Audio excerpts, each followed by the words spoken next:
मायका ससुराल एक समान। शादी होने के बाद लड़कियों का मायके वालों की मदद करना ससुराल वालों को पसंद नहीं आता।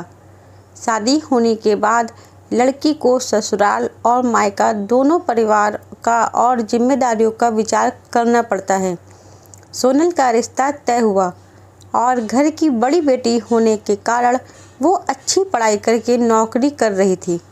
घर में वही सबसे बड़ी होने के कारण मायके की जिम्मेदारी भी उसकी थी। भाई था उसका, लेकिन काफ़ी छोटा था अभी। उसके माँ बाप के लिए इतने बच्चों की पढ़ाई और घर चलाना मतलब आसान नहीं था। उसके पिताजी प्राइवेट जॉब करते थे और माँ भी घरों के काम करके जितना हो सके उतने काम करके अपने घर की मदद करती थी। सोनल की शादी तय करने का वक्त आया, तभी उसके 2 बहनें और भाई पढ़ाई कर रहे थे। उसकी शादी नीलेश के साथ तय हुई। तभी उसने स्पष्ट बताया था कि शादी होने के बाद भी मुझे मायके की थोड़ी आर्थिक मदद करनी पड़ेगी। छोटे भाइयों की पढ़ाई होनी अभी बाकी है और पिताजी भी बहुत बीमार रहते हैं। उनका भी हॉस्पिटल और दवाइयों का खर्चा करना इतना आसान बात नहीं थी। सोनल थी तब तक माँ पिताजी को टेंशन नहीं थी। वहाँ मन से करती थी सब कुछ। उसे पता था हालातों के बारे में। उसके भाई बहन उनके पैरों पर खड़े हो और उनकी पढ़ाई भी हो जाए तो सारी समस्याएं ख़त्म हो जाए। पर तब तक मुझे भी मदद करनी चाहिए, इसलिए वह जिम्मेदारी निभा रही थी। सोनल ने शादी के पहले ही नीलेश और उसके परिवार के लोगों से यह बात क्लियर कर दी थी। तभी ससुराल वालों ने बोला कि हमें कोई ऐतराज़ नहीं है। तुम नौकरी करती हो और उसे तुम अपने मायके वालों की मदद कर सकती हो। नीलेश ने तो बोला कि सोनल, मैं भी तुम्हारे साथ हूँ। तुम नौकरी करके मायके वालों की मदद कर सकती हो। मेरी तरफ से कोई ऐतराज़ नहीं है। कभी लगे तो मैं भी तुम्हारे भाइयों और मायकों वालों की मदद करूँगा। यह मेरा भी तो कर्तव्य है। हमारे दोनों फैमिली शादी के बाद मेरे लिए सामान्य होगी। ऐसे में दोनों परिवार की जिम्मेदारी निभाना मेरी भी होगी। तुम टेंशन मत लो। नीलेश के ये बोल सोनल को बहुत अच्छे लगे। मेरे होने वाले पति की सोच कितनी अच्छी है, कितना सोचते हैं मेरे मायके के लोगों के लिए। वह भावुक हो गई। उनके विचार सुनकर थोड़े दिन बाद उनकी सगाई हो गई। सोनल के मायके वालों ने सोनल की शादी सभी की उपस्थिति में की। हमारी बेटी को इतना अच्छा जीवन साथी मिला, यह देखकर सोनल के पिताजी खुश हो गए। सोनल ने शादी के पहले ही घर वालों को नीलेश के विचार बता दिए थे। उस वजह से घर वालों को लगता था कि सोनल नीलेश के साथ सुखी संसार कर सकती है। उसके ससुराल वाले भी अच्छे हैं। शादी होने के बाद सोनल घर और नौकरी की जिम्मेदारी अच्छे से निभा रही थी। इतना ही नहीं, नीलेश के आने जाने वाले मेहमानों का भी आदर सम्मान अच्छे से करती थी। हर एक जिम्मेदारी वो अच्छे से निभा रही थी। ससुराल और मायका दोनों फैमिली को वह सामान्य ही मानती थी। ससुराल के लोगों को तो उसने अपना बना लिया था। सब अच्छा चल रहा था, पर नया नया ही सब अच्छा था। बाद में उनका असली रूप नीलेश और उसके घर वालों का स्वभाव सोनल के सामने आया। वह कहावत है ना, हाथी के दांत खाने के अलग और दिखाने के अलग होते हैं। ऐसे लोग थे वहाँ। सोनल ससुराल वालों को भी पैसे देती थी, बचत भी करती थी, खर्च भी करती थी। उसे भी समझता था अपना ही घर यहाँ। उसे सभी बातों की ओर जिम्मेदारियों का एहसास था, इसलिए खुद पर पैसे खर्च नहीं करती थी। ससुराल और खुद का सब करके वह थोड़ी मदद अपने भाइयों के लिए करती थी। उनकी पढ़ाई चालू थी। पढ़ाई मतलब थोड़े पैसे तो चाहिए ही ना। पर यह नीलेश को भी पसंद नहीं था और उसके मायके वालों को सोनल मदद करती थी, इसलिए नीलेश चिल्लाता था। ये वही आदमी था जिसने खुद ने शादी के पहले बोला था कि वक्त आने पर मैं भी मदद करूँगा।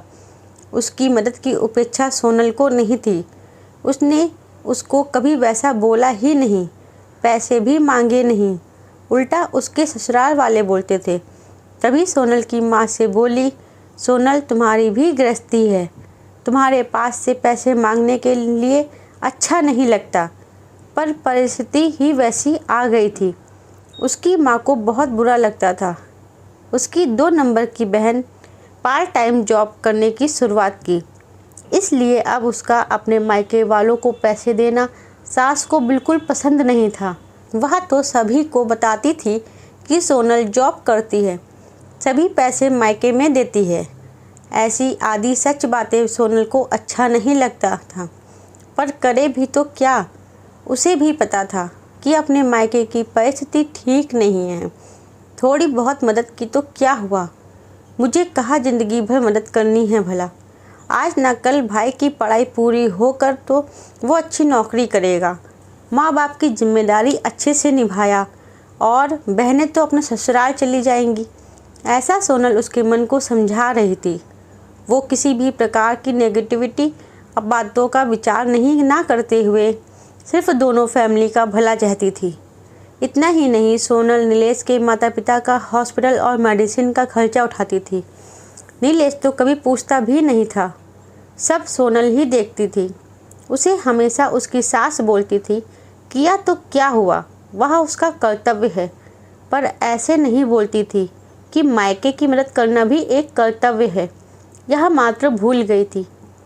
दोनों साइड का विचार वह करती ही नहीं थी। कई दिनों बाद सोनल के पिताजी उनको छोड़कर चले गए, तब भी वह हारी नहीं, सब मैनेज कर रही थी।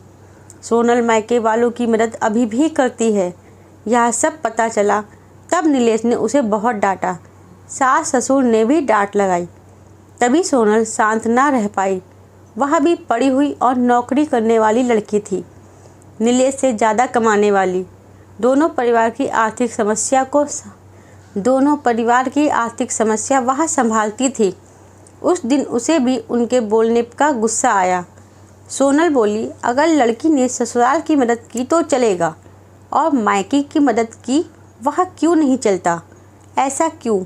मेरे मायके वाले हमें मदद मत करो ऐसा बोलते हैं, क्योंकि वह मेरी गृहस्थी का विचार करते हैं।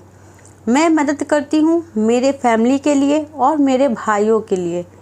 मेरी जिम्मेदारी है और मैं निभा रही हूँ। इसमें क्या गलत कर रही हूँ भला? जिस माता पिता ने मुझे इतना कष्ट करके पढ़ाया, बड़ा किया, आज मैं उनकी वजह से इतनी बड़ी पोस्ट पर हूँ, अच्छा खासा कमा रही हूँ, तो मायके में ज़रूरत होने पर थोड़े दिन मैंने आर्थिक मदद की तो क्या हुआ? और हाँ, मैं आपका भी सब करती हूँ। हमारी गृहस्थी और भविष्य इसका विचार करके बचत भी जमा कर रही हूँ। यह सब बातें सोनल की सुनकर उसके ससुराल वाले उसे कुछ भी नहीं बोल पाए। कुछ दिनों बाद सोनल की सास बहुत बीमार हुई। उनकी बेटी उनको पैसे चाहिए थे तो खुद ने आधे पैसे भरने के लिए तैयार हुई। तब सोनल बोली, दीदी हम दोनों हैं ना, नीलेश और मैं देखते हैं पैसों का, आप चिंता मत करो। नहीं भाभी, मेरा भी कर्तव्य है, माँ है मेरी। माँ बाप के लिए लड़का और लड़की दोनों ही समान होते हैं, दोनों को साथ में बड़ा करते हैं। पढ़ाई नौकरी उनकी ही वजह से पूरी होती है, तो ऐसे वक्त में मायके में लड़की ने मदद की तो क्या होगा? मैं भी जॉब करती हूँ, मेरी भी सेविंग है। अर्थात सोनल भी ऐसे ही विचारों की थी।